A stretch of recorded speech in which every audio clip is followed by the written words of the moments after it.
40 years ago, the first episode of Late Night with David Letterman debuted on NBC.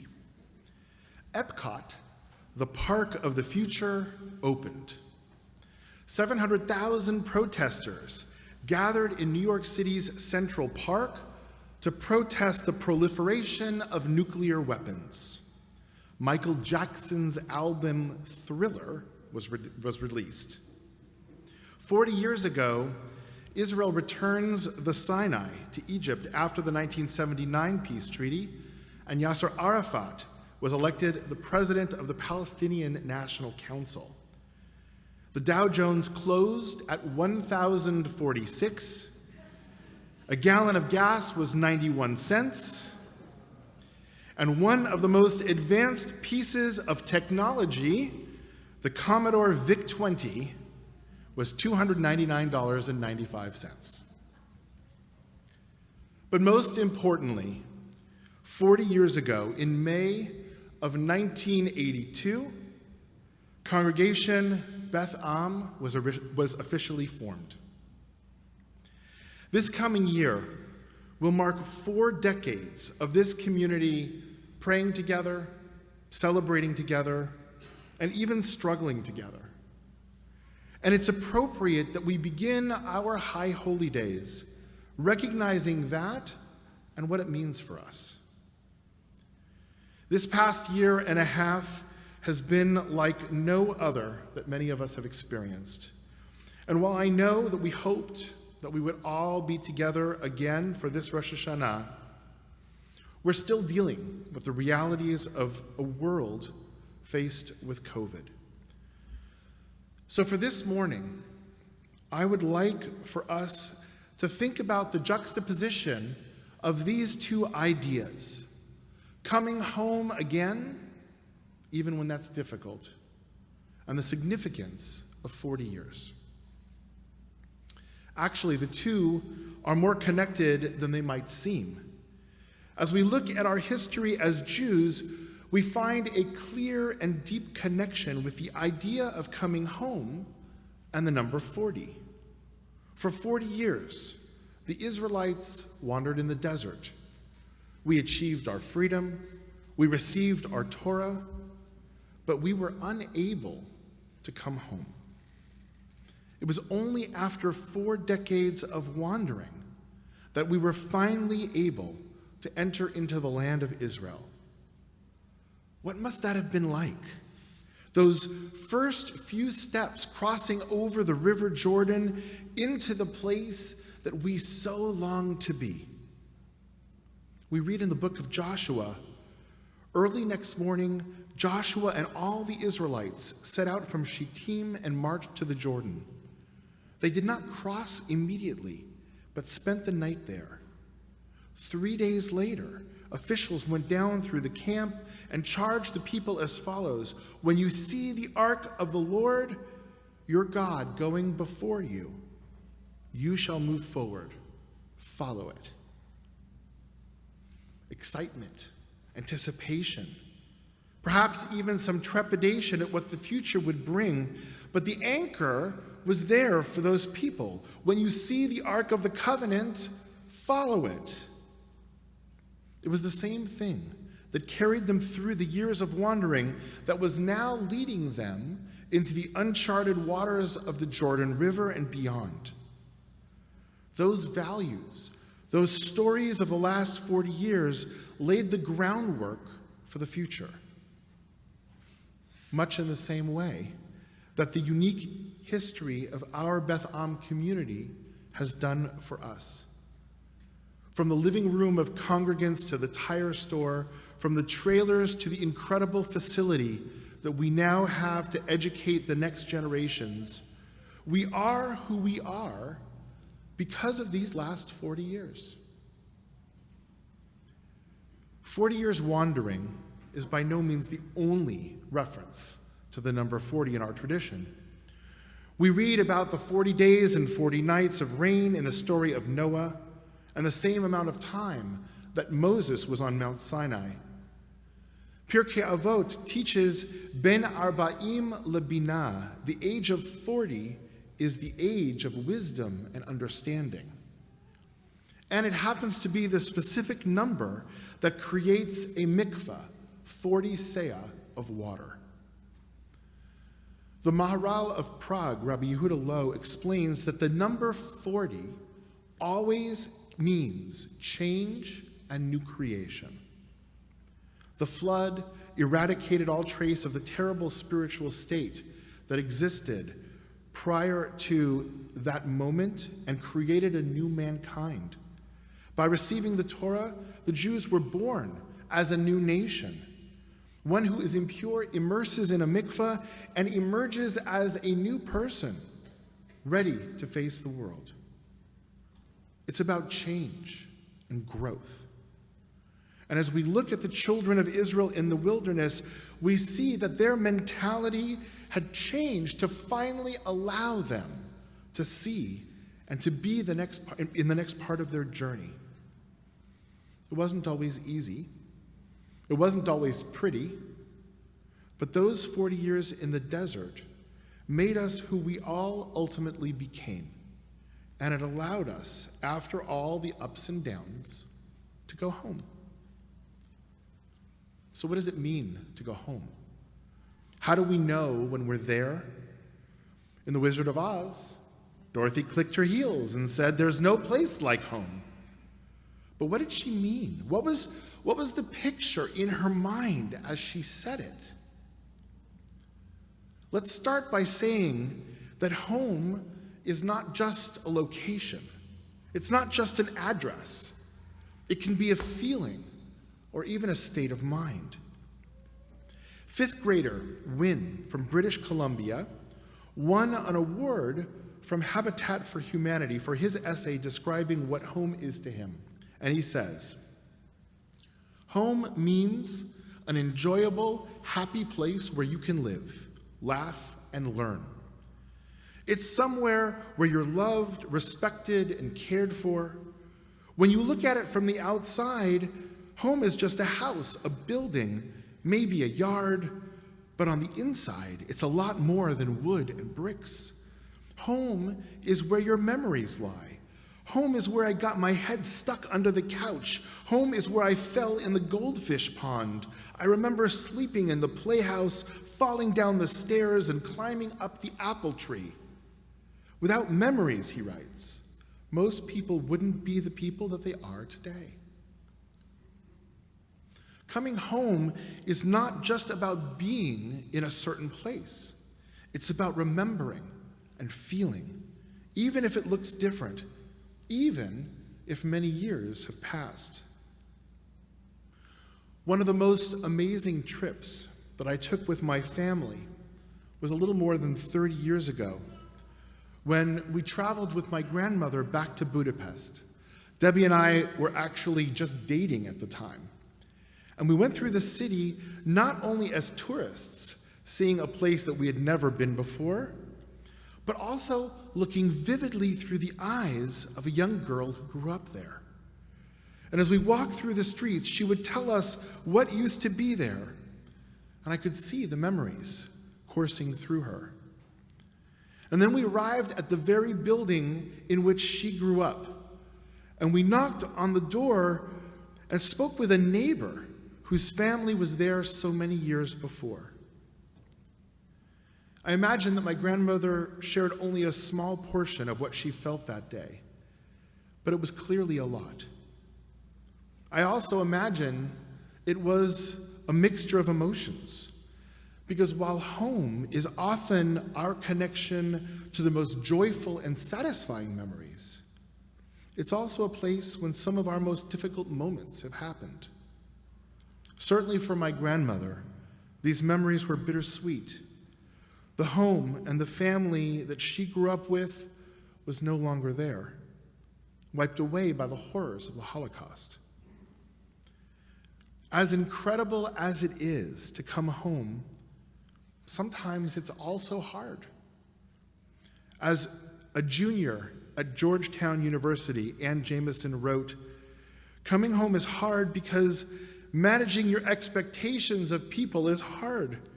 Coming home is hard because changed people mean changed relationships and altered dynamics. Coming home is hard because explaining the events that changed you, perhaps in a few dramatic hours or days, is hard.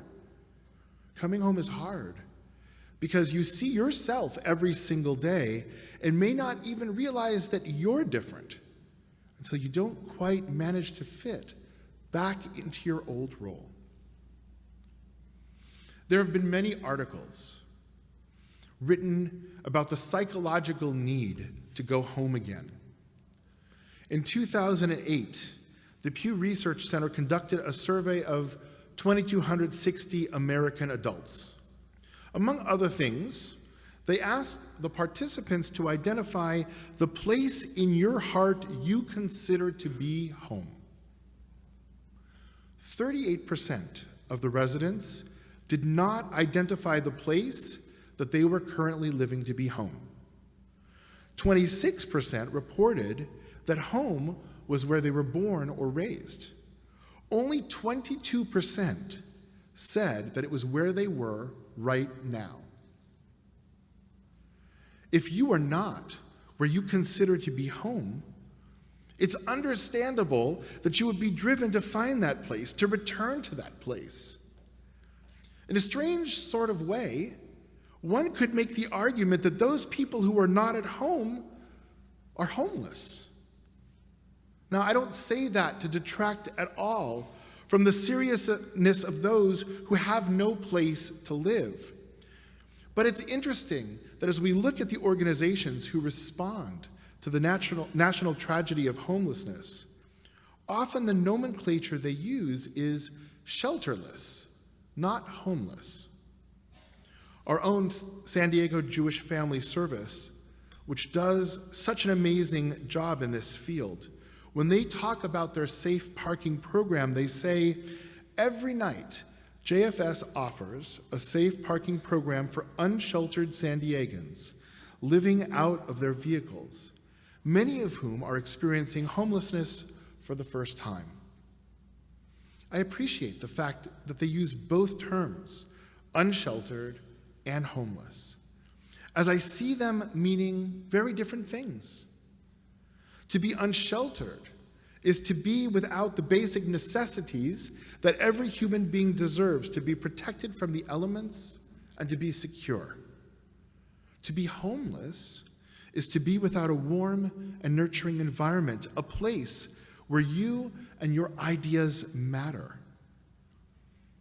There are many in our society who lack both of these. It's why programs like safe parking help focus not only on the immediate physical needs of the people they serve, but they also look to their honor and dignity and emotional well-being, reminding those who are there that they do indeed matter. There are many more, however, that despite the fact that they have a roof over their heads and do not struggle from food insecurity, are lost and homeless, without the place in their lives that nurtures their growth, that becomes their space, that they can truly be who they are. Perhaps that is also what it means to be homeless. How do we come back when we find ourselves away from home, when we find ourselves lost and detached? It's important to note that the purpose that we are all here today, whether in person or online, is to deal with this very question. You see, Rosh Hashanah and Yom Kippur are about asking ourselves where home is. It's recognizing that we have traveled, sometimes a great distance, from those values and ideas that help us find our homes and fill our homes with meaning. The concept of teshuvah literally means return. It is telling us to come home. Rabbi Naomi Levy, in her book Einstein and the Rabbi, provides a guide to discovering the path to returning home. She writes that we are all hobos. I'm not sure if that's such a politically correct term anymore, but she understands it in a very clever way. She sees that word as a shortened phrase or a shortened version of homeward bound, hobo. And she writes, we are all hobos, looking for a way back to our goodness, our holy essence, to our Creator, to our own hearts and souls, and the soul of souls keeps calling out to us, return, my children. We are looking at this time of year to come home, to smell those familiar smells of chicken soup, or at our house, the apple chocolate cake. We look to see the familiar faces and share in the stories of the journeys of this past year. We come together in our communal home here at Beth Am, ready to hear the melodies of the Chazan, to reconnect with those who have been part of our lives through the ups and the downs for some of us over these past 40 years. We had all wanted to be together in this physical space, but maybe we have learned the lesson this past year and a half that being home and being together is not just a matter of location. The act of return is a spiritual one, and we come back to our spiritual home here at Beth Am time and time again. As we approach these holidays of Congregation Beth Am's 40th year, we recognize that it's a moment of transition. We've gone through 4 decades of growth and of change, and in many ways, we're not the same as we were when we began. And yet we are the realization of the dream of our founders. We have become the community and the spiritual home for so many that they had always hoped for us to be. Sometimes as the years pass and as we travel on our way, we wonder whether our home still has what we need from it. There's a famous story shared by Rabbi Ed Feinstein in his book, Capturing the Moon, that reminds us that often the very thing that we seek is right in front of us. There was a man who had given up on his life. He found no joy in his work, his family, his community. So he prayed that he might be allowed to leave this world. Show me the way to paradise, he demanded of God, who then responded to him, are you sure that's what you want? The man said, I'm entirely sure. Very well, God responded. As it turned out, paradise wasn't that far away. It was just a few days' journey.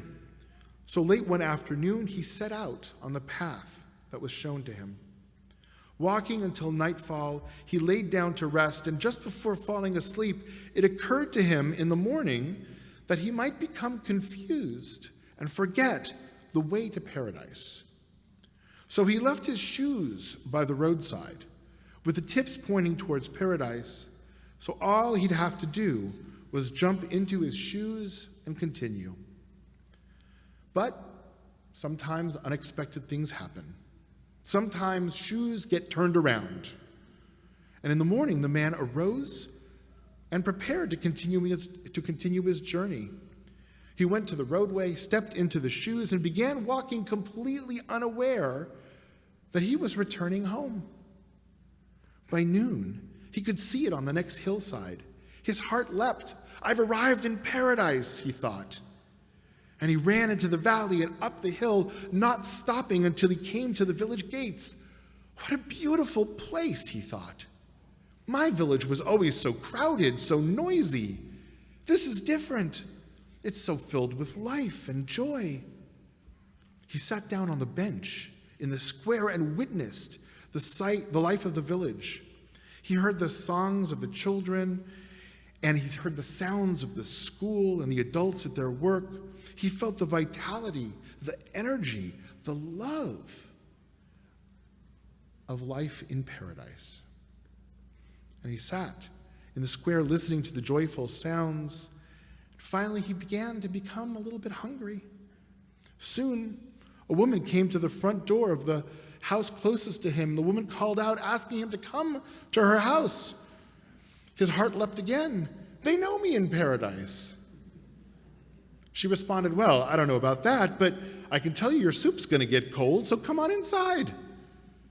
He entered the house and he quickly realized that it was nothing like back home. The house and his village always seemed so crowded and cluttered and filled with commotion. No, this place was cozy and homey. It was filled with life. And he sat at the table and he had the best meal that he had ever had. He complimented the woman on her heavenly soup, and afterward he went to lay down and drifted off to enjoy the most restful sleep he had ever known. For the rest of his life, no one could convince the man that he hadn't traveled all the way to paradise. And from that point on, he was filled with wonder, purpose, and joy.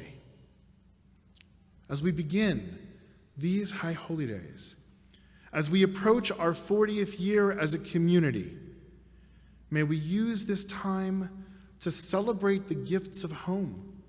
May we come together as a spiritual community, even though we are once again physically apart, and recognize that no matter how far we may wander, there is always a place for us at home. Shana Tova.